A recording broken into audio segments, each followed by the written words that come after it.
Tallinna vanalinna toidufestival tegelikult on meil käimas juba teist aastat ja alguse sai see sellest, et tuleb sellise turismihooajal, tuleb nii-öelda selline madalhooaeg, kus vanalinna tänavad muutuvad peaaegu inimtühjaks ja tekkiski mõte, et tegelikult tuua Eesti enda inimene vanalinna tagasi ja tuletada meelde, kui suurepärane õhkkond ja miljöö vanalinnas on ja tuletada ka meelde, et siin on suurepärased restoranid ning tipp-peakokad, kes valmistavad igapäevaselt gurmee õrgutisi ning et asi oleks huvitavam, siis olemegi teinud kokkadele nii-öelda väljakutse, kus siis sel aastal andsime inimestele sotsiaalmeedia vahendusel võimaluse valida välja tooraine, milles siis iga restorani peakokk vastavalt siis oma restorani stiilile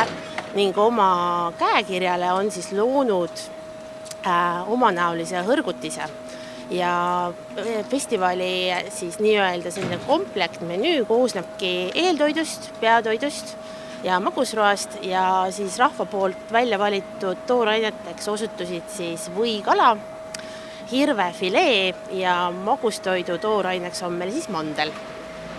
Ja nüüd eile sai siis koos valentinipäevaga see festival suure alguse ja väga paljud inimesed on juba meie menüüsid erinevates restoranides, 5 eri restoranis maitsmas käinud. Ja seda saab teha kuni siis vabariigi aastapäevani, mis on 24. veebruar, et seda igapäevaselt ja soovituslik on siis tegelikult jõuda igale poole, sest et meie peakokkade käekirjad on väga erinevad ja kogu see komplektmenüü on siis hinnaga 23 €. Et gurmee, ilus miljöö vanalinnas väga taskukohase hinnaga. Tere tulemast Tallinna vanalinna toidufestivalile!